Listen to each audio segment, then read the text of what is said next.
Hello, everyone, and welcome to today's panel for Decentraland Music Fest. Decentraland Music Fest is a 4-day EDM virtual festival inside of Decentraland. Each day we have exclusive performances from some top EDM artists. They are starting right after this panel in Decentraland. We also have 7 VIP panels with experts from the music industry. We have 18 in-world emotes and wearables for you to go and claim throughout the festival. So welcome everyone to today's topic, which is tech-driven fan economies, tools and strategies for independent artists. We are so excited to have you here. And what we're going to do today is walk through this panel, have an amazing discussion. And throughout the event, we're going to show you what is happening inside of Decentraland. So you can see my screen here. We are going to head over to the stage so that we can see what is happening in world. So throughout the event, yesterday was day 1. Today is day 2. This is the beautiful stage where all of our performers are kicking off. And then within the world, if you would like to jump in, it is decentraland.org. And so I'm going to put it up here. You can just download Decentraland, jump into the music festival. You can enjoy the panel with friends in the community. Dana here is walking around on our screen. She will show you where we are having this panel discussion in world as well. And we'll also do a loop by the gift shop. So welcome, everyone. Niall, happy to have you here today. You are moderating this amazing discussion, so I will pass it off to you and let you kick this off. Thank you. Thank you so much, Kim. Hello, everybody.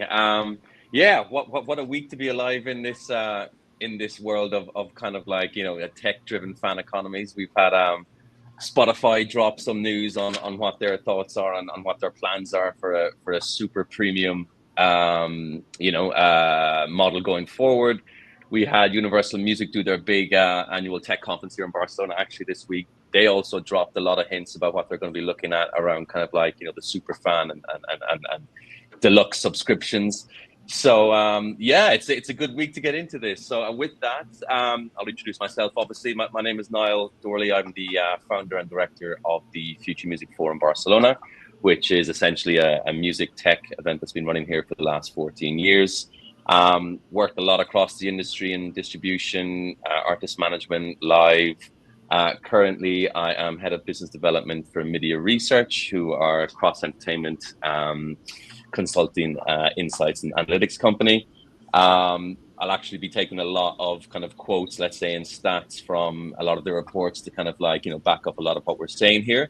If I do that too much, you can throw your virtual tomato at me if you would like. But with that, I will head over to our panelists to introduce themselves. I think first up on my screen is Tony. Hi guys, I'm Tony Parisi, GM, GN, GAGE. It's a beautiful day in the Metaverse, wherever you may be. I'm here in San Francisco, a little gloomy out. Great to be here. My name is Tony Parisi. I've been working on building the Metaverse since 1994. I created the first 3D browser technology for the web back then and a standard called VRML, the virtual reality modeling language, and have been working in the field ever since, and startups as well as being an exec at larger companies. Unity, maybe most notably for this group, the game engine company, for 6 years. After that, I helped found Lamina One with Neil Stevenson, the person who coined the term Metaverse, and worked in blockchain for the Metaverse for about 1.5 years. At which time, and now we're up to last summer, I pivoted back to my first love, which is music. And so now I'm just working as an independent musician and content creator and spending a lot of time working with indie artists in Web3. And I hope we get to talk about that. And specifically, I have a project called Judgment Day, which is a musical about the end of the world. And I've actually been selling NFTs and digital content to support bootstrapping that project to take the music and story and actually get it onto a live and virtual stages eventually. Okay, excellent. Welcome, Tony. Joe, over to you. Hey, everybody. I'm Joe B. Berinato. You could guess what the B is for. It's not for Bitcoin. I was so started out as the dance chart manager for Billboard for the Club Play chart. Did that for about 5 years, and then went to a few independent record labels, managing them. King Street, Night Grooves, and Street King being one of them that I managed for about 8 years, and now managing record labels for independent artists such as Crystal Waters, Barbara Tucker, Janice Robinson, and a few other notables, side projects for EDM artists like MIDiA and Writer Band. And also in the few past years, I was one of the partnership managers for Record Shop, which was like a exclusive dance music NFT company. And just seeing the progression of traditional versus new is a really fascinating world, and I'm really glad to be here. So thank you for having me. Okay, excellent. Kim, did you want to lean in with some Decentraland information, or shall I kick off here with our discussion points? Yeah, I realized I didn't actually do my introduction of all of that. But hi, everyone. I am Kim, Head of Partnerships and Marketing at Decentraland. We are a virtual social world. As you can see here on the screen, this is what Decentraland is like. We are a community-based world. So everything you see is built by our community builders. And one of the things we do best is parties. So we're really excited to kick off our best party of the year, which is the EDM festival. Also just noting for everyone, this is live on X, LinkedIn, and YouTube, as well as in World. So if you want that immersive experience, you can jump right in. Okay, excellent. Right, so let's get on with the conversation then. As I said at the top of the call, it's a fun time to be alive in the music industry. Everybody's looking for the next revenue stream. I think everybody can more or less agree that the kind of fan economies is probably going to be the next buzzword. I think we had, a couple of years ago we had NFTs. This year the bingo word for sure is AI, but I can put a wager that I think next year coming, just looking at the press releases from Spotify and from Universal, we're hearing deluxe premium, we're hearing super premium, we're super fan, direct to fan. I think 2025 is really the bingo word of words of this upcoming year is going to be surely on this topic. And when Joe, Tony, Kim, and myself were kind of planning this panel, we decided we'd kind of like to start off with just kind of like taking the temperature really on the independent artist scene, which is kind of what we're focusing on. There's a lot of things happening in the kind of streaming world with the push towards 2-tier licensing. Where artists are feeling a little bit left behind. We can talk about the kind of the payment structure for Spotify all day, which I'm sure panelists would like to kind of chime in on. But there is definitely we feel a need for the fan to be kind of like a little bit more central, and the artist to place themselves as the kind of center of this fan community. Just to kind of spurt out, as I mentioned, some insights from MIDiA, who just did a report on the independent label and distributor survey that just came out this year. Throwing some stats out there, 50% are looking for new revenue streams. More than 37% are looking to do at least one of the following, which is develop artist fan bases rather than audiences, which I think is important. Focus on fewer artists and get smarter about marketing. I think I think we're all in agreement that there's probably too much, especially looking at indie labels. There's probably too much spent on marketing to kind of get through the noise. So I'd like to kind of get both the panelists thoughts on this, of where you feel the kind of like the state of the kind of the indie economy and the fan economy is right now. And yeah, to kind of set the scene to bring the conversation on. Tony, I'll pass it to you first. Well, again, I mean, you mentioned it, so let's at least touch on it right now. The economics are quite skewed in favor of the streaming platforms at this point, as we know. Independent artists have a rough time making money. Just using a specific figure, if people don't know in the audience, 1 million listens on Spotify will net the artist about $3,000 US. And it's very hard to get those million and tens of millions. So the revenue streams from the streaming are not the primary way that the artists are making money. You know, the streaming services are part of a discovery plan for a lot of them that ultimately gets them to a live gig, which of course was very unpleasant during the COVID lockdown and really changed things up, which is probably why we're here having this discussion today about how the industry is going to have to change to respond to what happened, to change the lives of independent artists, or even the big ones who were not able to tour. So I'm no expert in the discovery and marketing of this stuff. I think that's more of Joe's department. But and I'd love to hear, you know, what you have to say, Joe. But the plight of the independent artist is simple. You know, they want to make a living making their art. Not everyone wants to be a megastar like Beyonce necessarily. I mean, they love that, but the goal is to, you know, do what they do what they love, and actually make a living at it, so they don't have to, you know, have a different day job to support that. Yeah, I was going to say, I know Joe and I were talking about this too, but it's so interesting when we think about fan attention. In general, attention is a finite resource. I mean, the average person is exposed to 3,000 to 10,000 ads per day. So kind of just thinking about how do we get eyes on these artists when we're just inundated all day with different marketing messages. And Joe, I know you've spoken a lot about this in the past too. So one of the things I love to see is just how artists break through and finding that opportunity to really spend time with their fans.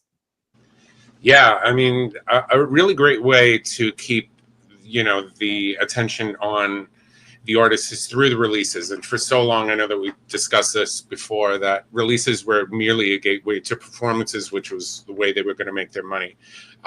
Now with the onset, I'm praying that the NFT thing comes back, because that was such a golden ticket to what the answer was in terms of fan engagement, fan discovery, new music, messages that they get gold, like little rewards. There was a gaming aspect to it. There were so many beautiful things that seemed to be the answer. And I'm really, really hoping that they bring it back. But for the meantime, we're finding out that there is, added value to doing, marketing and advertising, especially for the releases, but it's tapping into the audience that have been following the artists to begin with. Like a lot of the people that I work with have a built-in audience for 30 years, right? So new artists have the challenge of massing their audience and engaging new people, and that's the way you do it with music, because they're musicians, obviously. But so one way obviously is through the gigs and the social media thing. I mean, I've seen people with like 1 million followers on Instagram that haven't done a gig yet. So I have yet to tap into what that is. It's really kind of interesting. Yeah, I was going to ask you, Joe, are you seeing artists have more success on the marketing front in one platform versus the other? Or is it really artist specific into where their fan base is? Yeah, I mean, the artists that the more traditional guys who are kind of resisting the new technology but have no other choice but to embrace it, are finding solace in the traditional platforms like Traxsource, Beatport. People who are embracing the new technology, they want to forge ahead and get their stuff, like playlists on SoundCloud. They really they were open to the entire idea of the whole NFT concept that brought in a whole nother aspect of the way they can market their music and market themselves as artists. So it's a gradual shift from the old school heads. And I think that the new generation who is embracing a lot of the old school music, because a lot of like the 90s stuff has come back. I mean, with Crystal, I can't even tell you ad nauseum how many times, Gypsy Woman's been sampled and it's insane. With other like Alicia Keys and Katy Perry, sampling it and using it, not only the fans, but the major label artists. There is a concerted effort to really tap into the good music and bring it to a whole nother kind of generation and platform with it, So yeah, Joe, I was going to kind of like reroute around to this later on in the conversation, but since you brought it up now, and obviously Tony, I wanted to kind of bring your expertise in on the kind of tech aspect of it. But Tony, just having conversations around this topic recently as well, you kind of find that managers, the traditional managers, when they hear about super fans, right, and they hear about kind of like fan economy, I've kind of seen, managers just go pale in the face when they think about, holy shit, like, okay, yes, there is this whole kind of like new fan site that would be super kind of like adaptive to what we're doing, super into it, but my God, it's a whole lot of work as well, right? I mean, like for your classic manager, okay, yes, it's got this new kind of revenue, it's got this new base, but there's such an amount of work that needs to go into that as well to kind of like to really hold that super fan, and there's added costs into that. Time, as Kim kind of brought up, is an asset that is dwindling by each day. What in your kind of you've had the experience, the kind of boots in the ground kind of like world, do you see managers kind of leaning into this more? Do you see them shit their pants? Like what's the kind of like vibe, let's say, out there from the kind of like the manager of artists? You're asking me or Tony? Yeah, Joe. Yeah, I mean, I think the key is to increase the exchange with the fan. I think I don't know if they're shying away from it because they need their fans to support, but a beautiful example, was one thing that was proposed at Record Shop was that the kind of fan experience, just increasing the fan experience. So we were doing a contest where with an EDM artist who was in front of 5,000 people, and the ones who won the contest won the right to come on stage, and they were targeting the super fans. Won the right to come on stage and press play to start their entire set in front of 5,000 people. I mean, that cost nothing, and it was an invaluable, unforgettable moment for the super fan. And if we can find ways to make it cost effective to have experiences like that for the super fans, they're fans for life. So I honestly think that there's more of a need to have a direct, because before you can kind of have a mask, with the audience or with the fans without social media. But now social media, everything is in personal interaction. They want to see the day in the life of the artist. They want to see that. So it's more crucial for them to have that connection. For sure. Tony, your thoughts on that?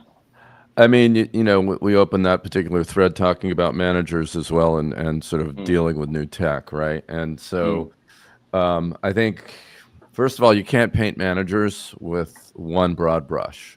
Right? Artist managers they're different types. If you look at, for example, Childish Gambino's manager, absolutely, tech forward person with a group and a team behind them that always is into experimenting new tech. I had the pleasure of meeting and hanging out with them because they were using Unity's tech and virtual reality to do a bunch of cool, innovative stuff a few years back. And he and his team lean in really hard on that stuff. It's Wolf from Wolf and Rothstein.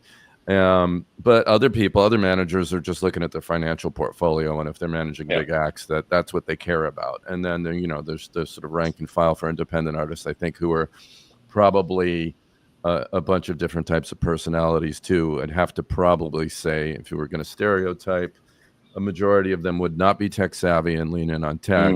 Wouldn't be just purely financially motivated, but all this new tech, whether it's metaverse tech like Decentraland, like a platform, or Web3 tech, or these new fan websites we're talking about, all of that is just terrifying new stuff they have to deal with. No one wants to deal with that. I don't want to deal with that when there's a system update for my Mac and I'm like a coder, like I've been doing this for 50 years, for God's sake, 40 something. So like, I get it.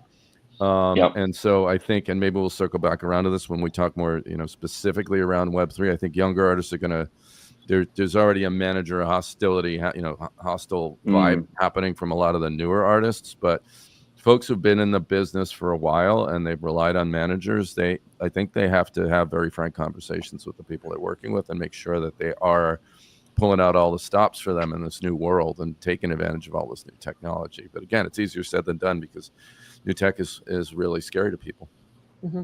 It's also built, right? I mean, the artists that are up and coming now, it's a given that they're going to have social platforms, and they don't have to build it. It's yeah. Well, and they all know Yeah. Instagram. They're not going to like Tech shy native. away from doing Insta posts or whatever. Yeah, of course. Yeah. Yeah. A good Niall, jump in. A good example Yeah. was yesterday was day one, right, of our music festival. And all of our artists yesterday were from Coop Records. And when we met with them and said, okay, we'd love to have the artists come in and chat during their set as part of the experience and really let the community members talk to them while the set's happening and everything. And they were on board. Everyone came in yesterday. We had a ton of community members that were like, oh my God, am I really talking to Daniel Allen right now? Like, this is amazing. And he was telling stories about like the set and how he came to be one of the top hits. Lyra was in there chatting, San Holo. And so I think that opportunity, if you're willing to take the time, and it is time to learn something new, like it definitely is, but we took the time to onboard their teams and say, okay, this is what they need to do. Here's how it would work, really personalize that experience and say, we do think if you do this, like you're going to have fans for life. We have people that are ready to come in that said, I had never heard of this artist before, but this was really fun. And I had a good time. Like that's a really intense experience they probably had. I mean, the sets yesterday were about 40 minutes.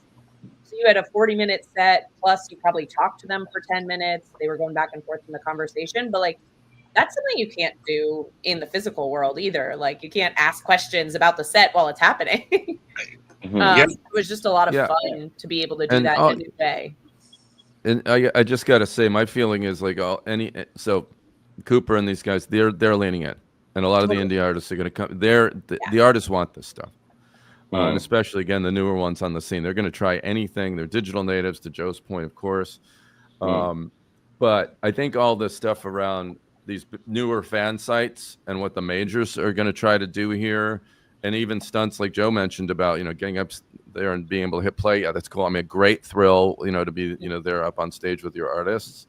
That is all so old school.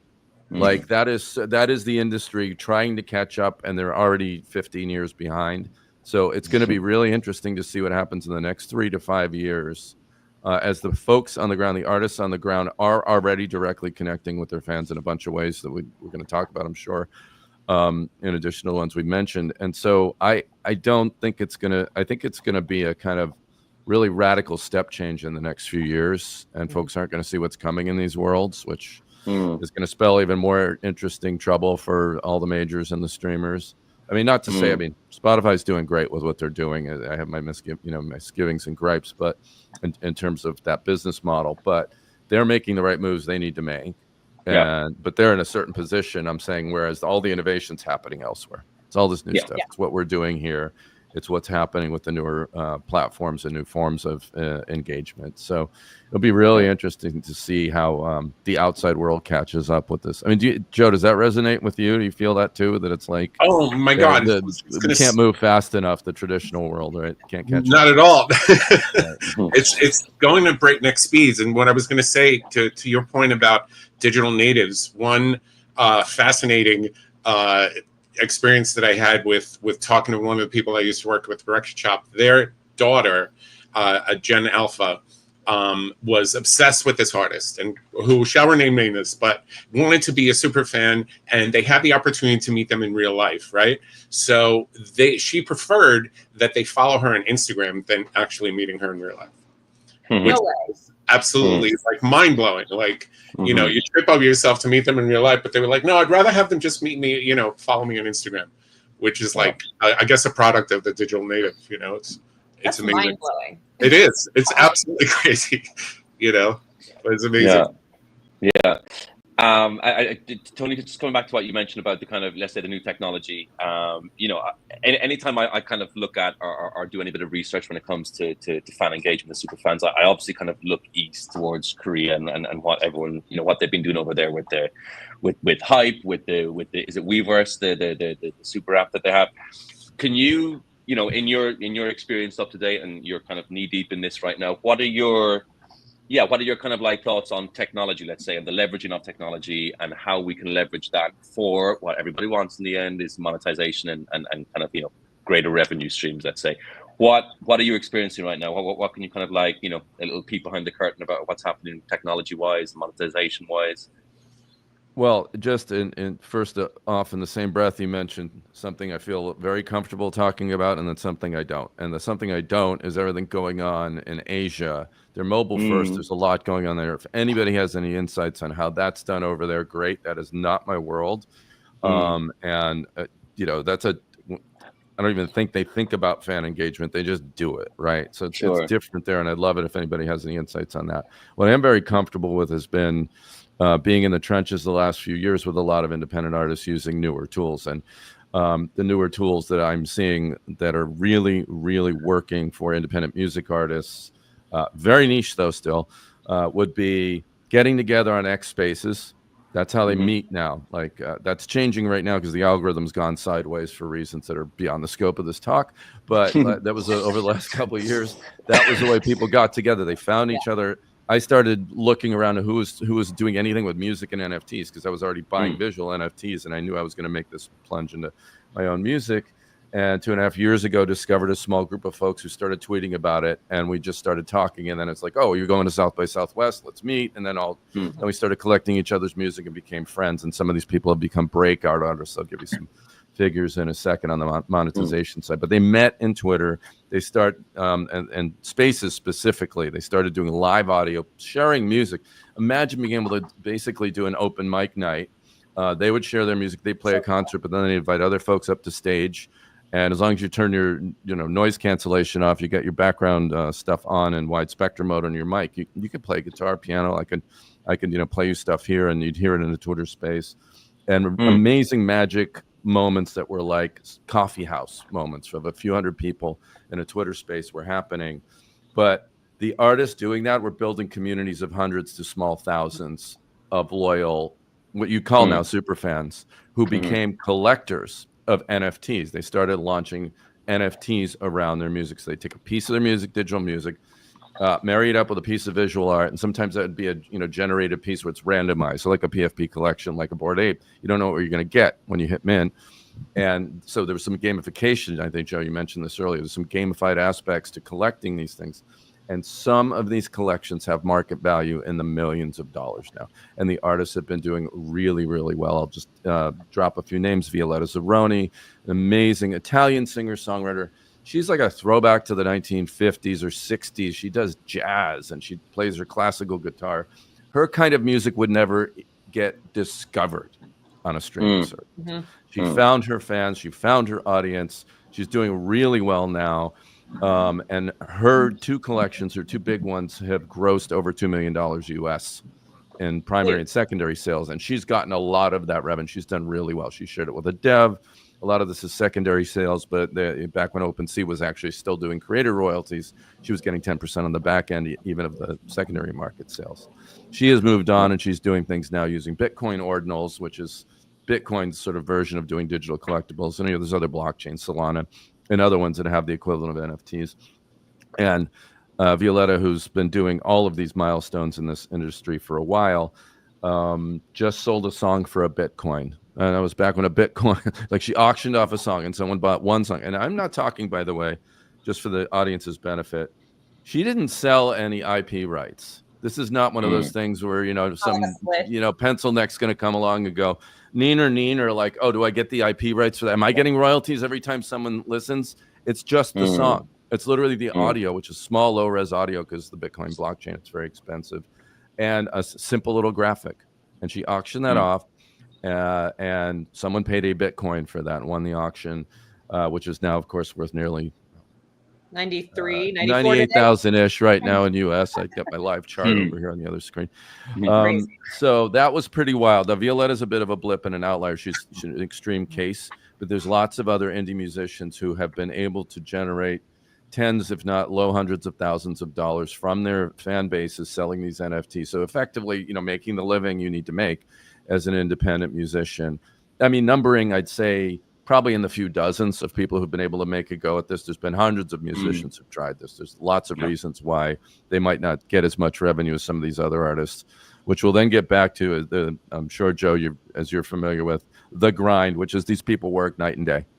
Whether you're working night and day, postering on telephone poles in the city, or, you know, working night and day, gigging in the clubs. This is the life of an independent artist, and they're doing it, but they've spent most of that time grinding away in Twitter Spaces or sending messages on Discord, or then rewarding their fans by meeting them IRL and maybe doing a show for them. Mm-hmm. So that's what's going on in Web3. It's really exciting. It's NFTs. Joe, you mentioned they've dipped, but we might see a bit of a comeback with the crypto bull happening now in 2025. I mean, praying to the NFT gods. I have a collection out there. We all are. Question: the NFTs that were bought, just general question, like the NFTs that were bought and the blockchain doesn't exist, the NFT still exists, or will the blockchains be like Nifty, OpenSea? Are they going to be combining blockchains? Well, the blockchains are still exist. Those are marketplaces that may have come and gone, but the NFTs are digital assets that right. The files are out there, and you know IPFS typically still valid, like the ones that we bought. Storage, that's just JPEGs and MP3s or some other WAV files. I mean, that's just digital media that's never going to go away. You know, it's stored somewhere, and the NFT that wraps it and has all the information and the thing that people paid for, that's on a blockchain like Ethereum and Solana. There would be, let's say, black swan catastrophic events if those blockchains went away. At this point, they're going to be there, I'd say, forever.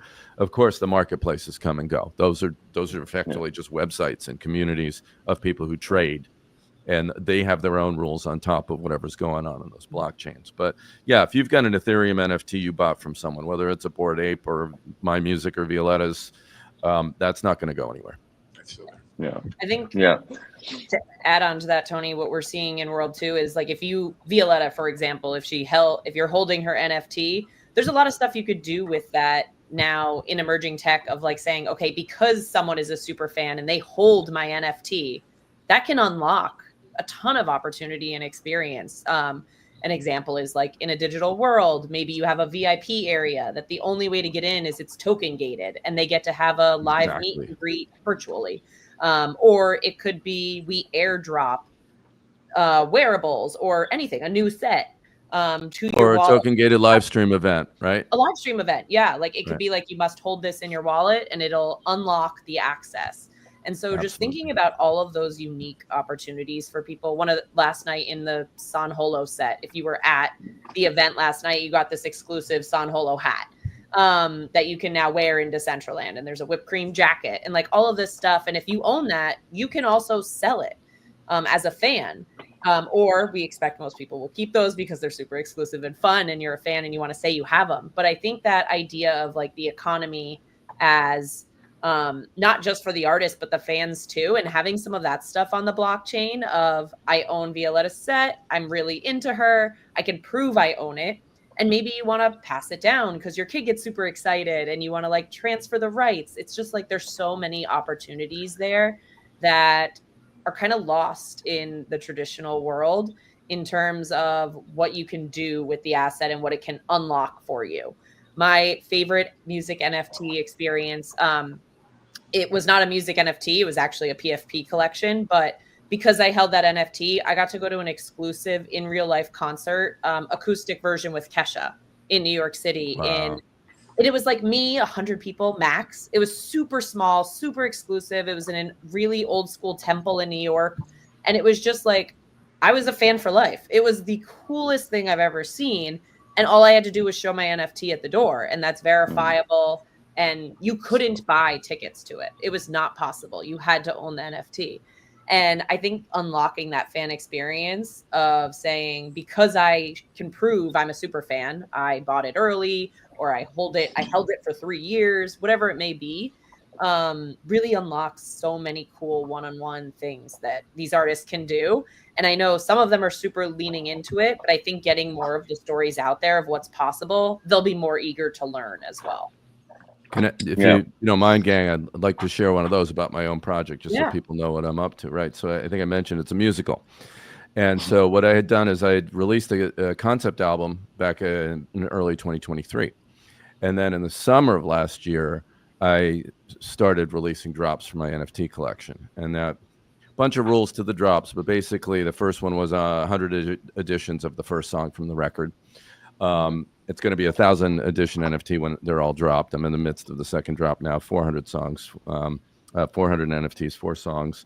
And so if you collect those, one of the things you're going to have is when this musical is produced, you're going to get a ticket. Any of my collectors will have a ticket to the live show, to your example right there from a piece of theater. But one of the other interesting things I've done and why my collectors are supporting this so far, and I hope to get more in the next year, is I've taken the proceeds from the collection so far, and I have paid a theater development company to help me develop the live show. So live theater, to take a record and a story and then turn it into a live show, that's a process. And it requires things like reading through the whole script with a bunch of actors. We actually did that. We did a Zoom table read with hired actors using the money from the NFT collection. I got feedback from a few folks sitting in the virtual galley giving me feedback on the script. Because of that, I wrote a couple of new songs for the show and released one of the songs as another single. And that was all the result. That was the NFT dollars that were spent, put to work to help further making the show, the live show. And at some point in the next couple of years, I'm going to get the show on stage. I'm going to really raise some traditional money as well. But the NFT collectors who help support this are always going to be there. They're going to be able to come to shows. There are going to be worlds in the metaverse that they're going to have token gated access to when I get around to creating that content. So I'm really excited about that. So it's more than fan engagement. They were actually helping. They're going to help me build the show. Anyone who collects this, and so that you can't. That's not a utility that people can just get off the street. And you have to be like a producer writing a $500K check to be able to get the access some of these people have gotten already at some point in the future when it would go big. Yeah, it's a collaborative effort, and so I think models like that. Now to generalize it beyond me, I think artists can experiment in ways like this too to have a kind of fan engagement we've never seen before. That's ground floor because of Web3 and metaverse tools like this. Yeah. I meant to pull up just the visual while we're talking. Dana, if you could pull up some of the NFTs of the artists. Because there's like the hat and the jacket and stuff. Go ahead. Nice. Yeah, like the Coop Records hat. There's the oh, nice. The San Holo jacket and the whipped cream jacket, if you could show those. So this is like the San Holo. He has that song. So it has the higher up on the top, and that's the whipped cream jacket. Amazing. So you can see the different looks, but just fun things to say you have. And I think that collaborative nature of that people have is what they're excited about. I think that's the nightmare jacket for his upcoming set too. So I just wanted to show what that could look like so you could feel like you're part of that community. Yeah, and I mean, that's the ethos in Decentraland. Everyone's building together, right? And then there's just not this big divide between the artist and the fan, or the content and the fan. It's co-creation, exactly. Can I chime in? And Tony, I think this will kind of validate, I think, what you're doing as well, because go rewind a couple of years back, right? I was producing Future Music Forum Barcelona. I mean, like NFT was the thing. We had so many speakers in. It was this, it was that, and the bottom fell out. And initially, and for the last couple of years, but. I always take kind of like the Steve Aoki kind of example here, because Shannon Herber, who's a good friend of mine, was heavily involved in that. That hit the wall recently as well. You know what I mean? So I'm going to kind of play devil's advocate here a little bit and just kind of like say, what do you think happened that kind of it hasn't, like, because we're speaking to Converted here at Decentraland. Everybody's in here. They're fully involved. There is a barrier to access this. You know what I mean? And we talked about it at the top of the call, where the kind of like the experience and the tech kind of know how to get into this. There are barriers that are real that are kind of, I think, stopping from this going mass market, let's say. So and then we kind of and then the data aspects. So my point I'm getting at is the regulation aspect. First of all, worries me, right? NFT kind of being a little bit unregulated, still kind of Wild West when it comes to that. Second part is obviously the kind of barrier to entry, but. Yeah, I wanted to kind of put, Kim, your experience with Decentraland, I'm sure you've got a lot to say in this as well. It's like, where do you see the kind of reassurance coming, let's say, is the kind of point I'm getting to for this next wave? And we've seen it. I mean, the stats are showing that there's going to be a bounce back, in NFT, So that's, as I said, kind of playing the devil's advocate, where do you see this kind of like new wave coming? How can it, build on what happened before and not repeat, 2 years ago when the kind of ass fell out of it a little bit, I can start if you want, Tony, and then pass it to you. I think the biggest thing is 2 years ago, we weren't ready. Like, it was just engineers. Like, no one really yet doing a really good job explaining why the average person cares. why does the Yeah. fan care that my music is an NFT? Like they didn't really understand or communicate well. What problems does it solve? Do we Sure. talk about how revenue splits on if it's on the blockchain? Like you could build it into the original contract and you can say 5% goes to my manager, this percent goes to this streamer, this person is a collaborator, they automatically get 10%. Like that's all tech that can happen on the back end. That's transparent and people can see it and you can understand it. And that wasn't super clear. Like last year's big bull rush came when Facebook rebranded as Meta. And like no one was expecting that to come yet. Like our tech in Decentraland, like I'm happy to say, like our tech was nowhere near ready for people to be cutting it. And I think we learned from the past 2 years and said, okay, what is it people care about? What problems do blockchain NFTs actually solve that matter? Like that idea of owning something. And then the third being what we've seen in this space in Web3 is like community building is deep rooted in culture. And that is happening so deeply. Like you said, the Bored Apes, the Pudgy Penguins, the whatever, the PFP, that rise that people had, did all of them stay? No. But like you made really deep friendships in some of those. The community stayed. There's a lot of culture there. And I think that's what we'll see when all of the realization of music NFTs come back. Say, okay, all of us are big Violetta fans. Like we can connect on this. We're across the world. Maybe it's a lot easier to do it. You can see how long they've been a fan. It's all on the blockchain. It's like transparent and readable. And as the education improves and as people's communication and messaging improves, I think we are going to be in a totally different space than we were in the past. It was just too difficult. The tech was too hard. The language didn't make sense. I think we have made a lot of progress in 2 years on that. So, Tony, I don't know if you feel the same. I mean, plus one on all that was horrible user experience all around. I mean, Decentraland's gotten a lot better. The crypto wallets are still awful. But things, they're getting better. There is obviously the safety aspect around some of this that is, Wallet Guard and some other things are really helping with, a lot less, people getting ripped off. But there's all, those things are still very real. And I would just say, Niall, that especially in the current climate and in the world we have geopolitically, I think looking for more regulation is probably ain't going to happen.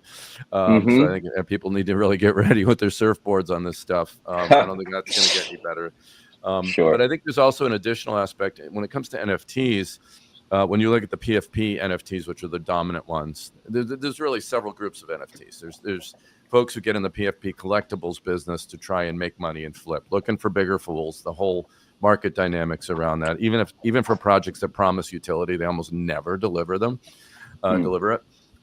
Then there's fine arts NFT stuff, which is like, Patrick Amadon, like painters, people who do that, and indie musicians, Violetta, myself, and people who are like really leaning in to say, this is how you're going to support our art. And most of the collectors come in not to flip; they come in to support the artist's career. And then there's pure utility NFT stuff, the infrastructure things that people are doing with the tech that is just really great. The dominant framing in the world has been that first set of collections. So there's has been the Bored Ape thing, the PFP collections. And so that has really muddied the waters for these other use cases that can be really valuable. So several of us navel gazers get into our Twitter spaces and we talk about what could we be doing better? Should we come up with another name? Digital collectibles, NFTs got a stank to it, all these things. But then, it's just so concise and it is what it says. And so no one's really come up with a better way to do that. So that's all going on.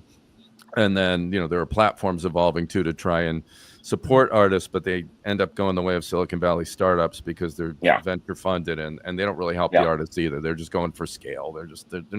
Their incentives aren't aligned. So you almost need this freewheeling ethos of a Decentraland and all of these other really kind of out of control initiatives. And you hope that when it comes to music and other forms of the arts where they're fan supported, that reason will prevail, and the people who come and go for a quick buck, they just won't be here. The people who will stay once they discover this will be there to support the artists, or the artists will be there to support the fans. They're not going to just drop a collection and exploit it and make quick money like some of the bigger artists have done with NFTs and then not support the project, right?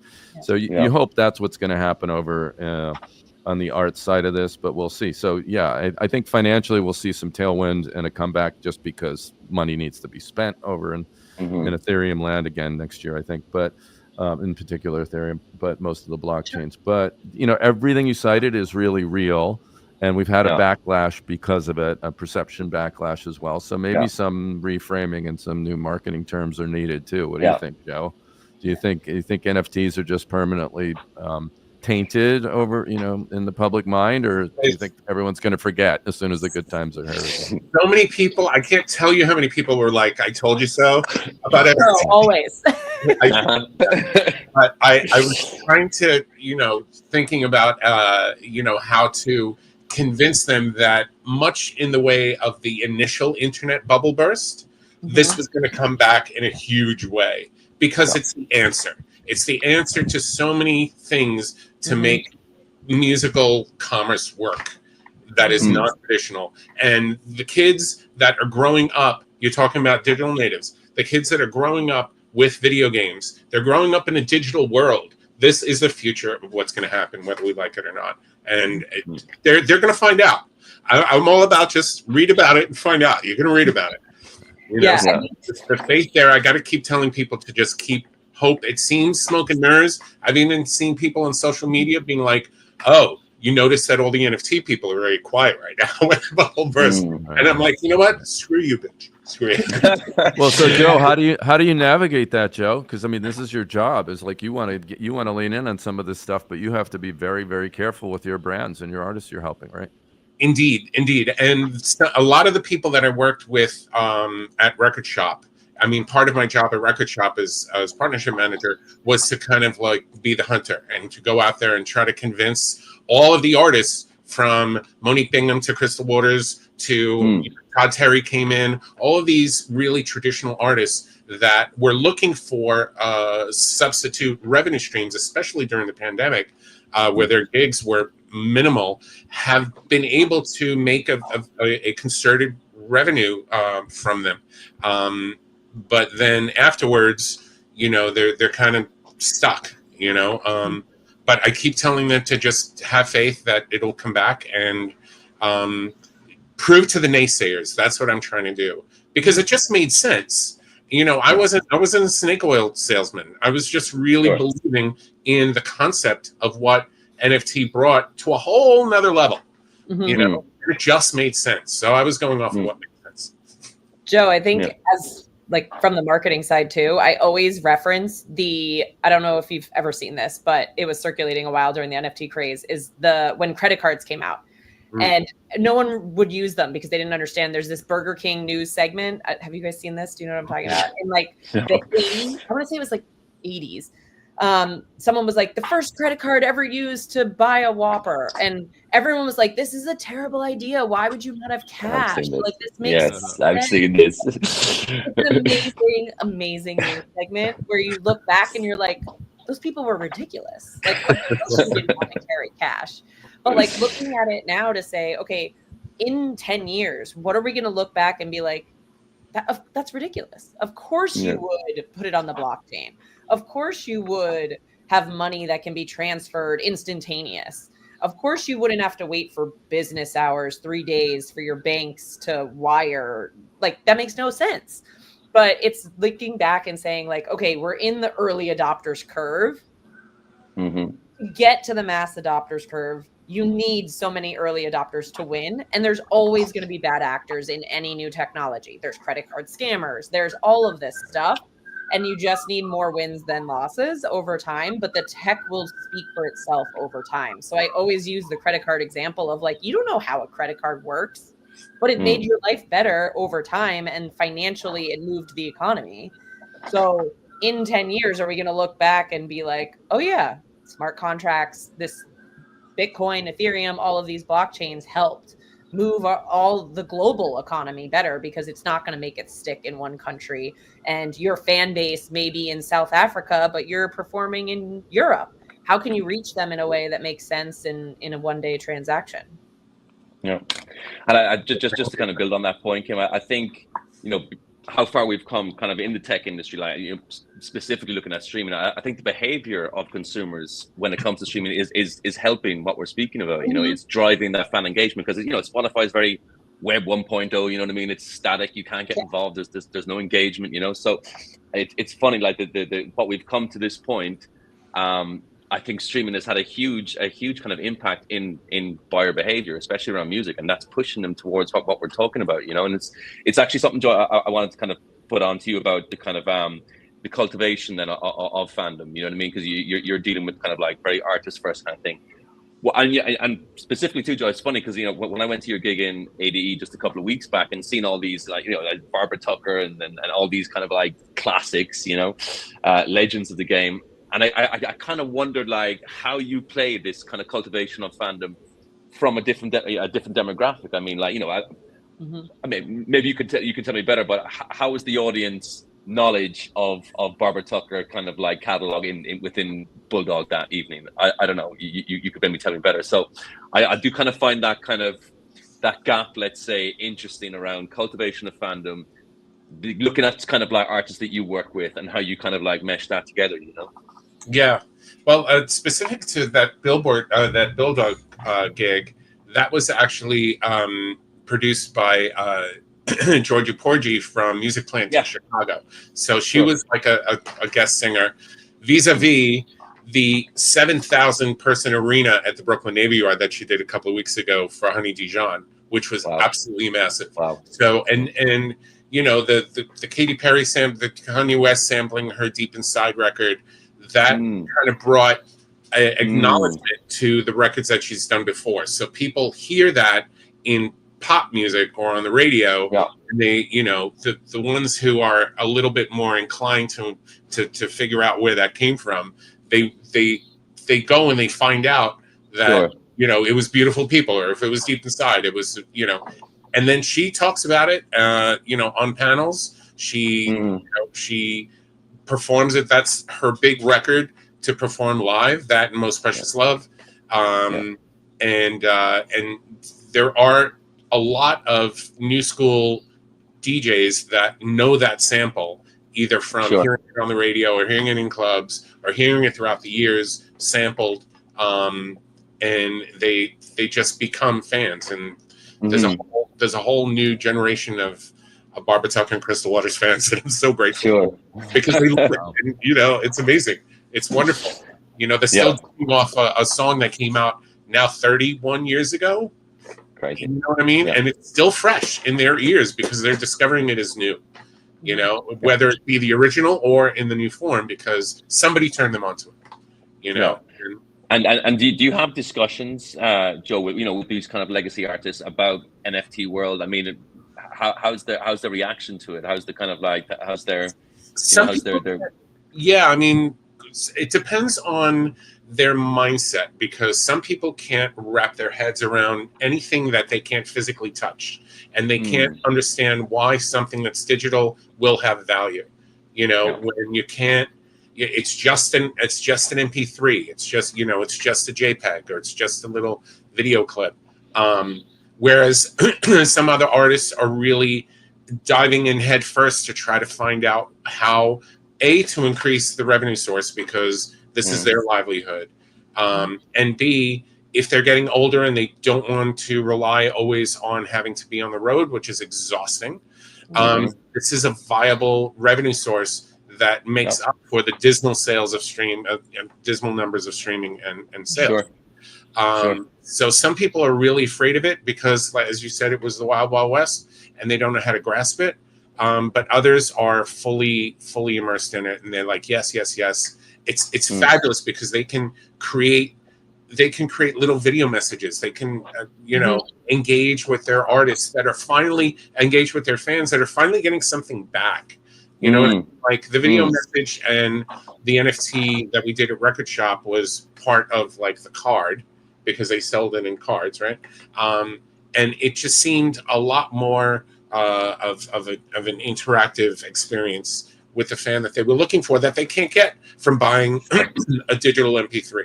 You know, we often said that there was nothing more boring than buying a 99-cent MP3 on iTunes. You know, that was a thrust for the NFTs. You know, because you had so much more. You got so much more.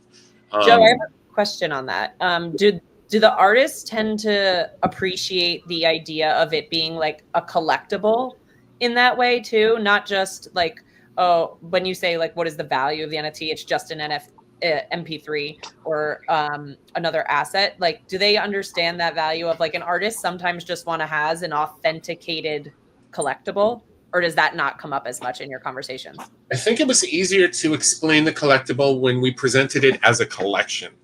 That was a really good kind of selling point, because the one-off thing was, you know, we could put something up there as a card with your picture, and it would be like somebody buying an EPK, right? Like somebody buying an electronic press kit.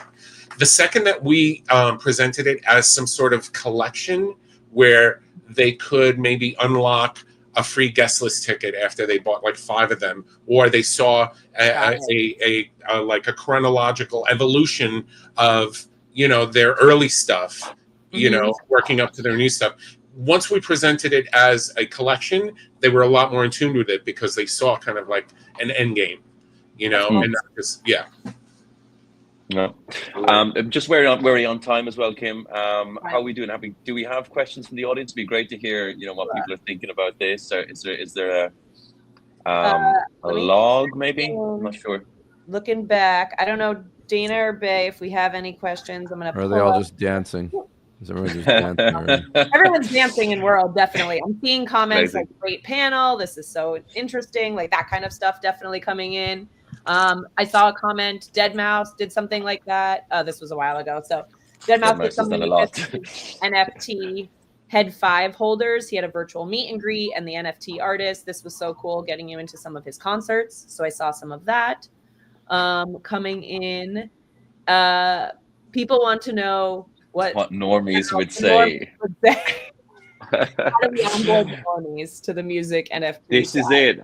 This goes back to, I think, the kind of the barrier, you know. I mean, it still exists. It still exists. I mean, you know, I think that's one of the reasons why it hasn't got mass appeal yet. You know, it's funny. What do you say? Like how to onboard normies? Yes, it's. I think what you're saying. I think what the panelists kind of touched on is a lot of language. You know, and there is obviously the tech has to be broken down, because Tony, go back to your point, it was a pain in the ass to get through these barriers. You know, that needs to be fixed.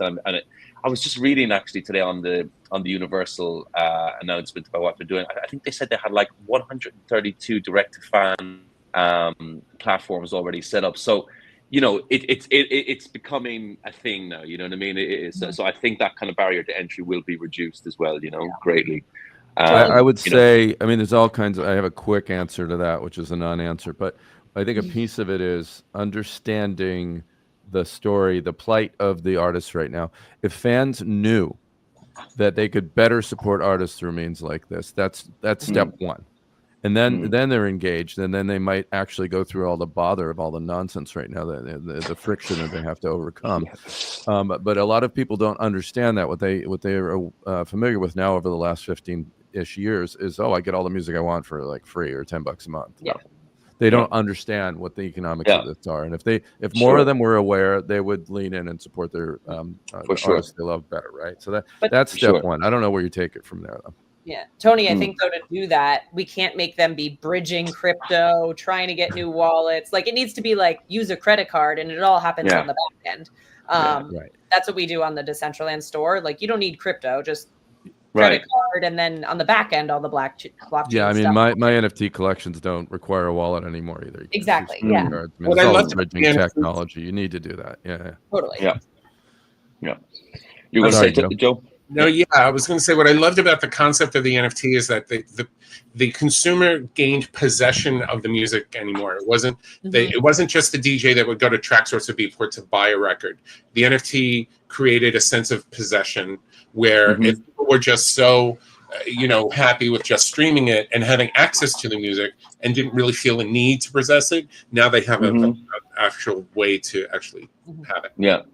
Few of the artists I'm collecting. Oh, go ahead, Niall. I'll wait. No, I was just going to say, to a quick interjection. I think the kind of possession versus versus acknowledgement, Joe, was the kind of like also a part that kind of the NFT world broke down, because, you know, as a super fan, you want to show that off, you know what I mean? You want people to know, and that's where I think there was a little bit of a kind of a lag, let's say, as well in why it didn't take off that time, you know, possession and acknowledgement.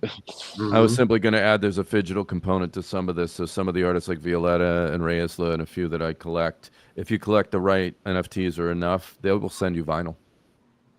So there is a physical collectible aspect to this that some of the artists are also offering their fans, which is for some people maybe more tangible than just having pure digital assets. And I think that's Sure. I know we are at the 1 hour mark, and we do have across the hall, if you're in Decentraland, across the road, Toro's performance is starting in 1 minute, and then we have D-Vibe before our next panelist. So if we want to do closing statements, does that work for everyone? Any closing remarks? Believe in great panel. Great panel, Joe. Like Joe, I love hearing your stories. You guys, amazing. Right back Niall, at you were the most zen moderator. This was yes. conversation. Thank you. I love all the insights, and I love having the opportunity to share these stories with everyone out there. So I think we keep going. Absolutely. It's you know, I think that it's coming back around as the conversation kind of like leaned into and pre-panel. I think everyone accepts it, and with everything that's happening, kind of all the announcements that's going on, it's a brave new world for sure, you know. So let's hope it works this time. I think going back to what Tony was saying, I think the kind of cream will rise, you know, the kind of the fake actors and the shithousery, I think will kind of come down, and the realness will come up, you know. Yeah. Definitely. Well, thank you all so much for joining. This was so much fun.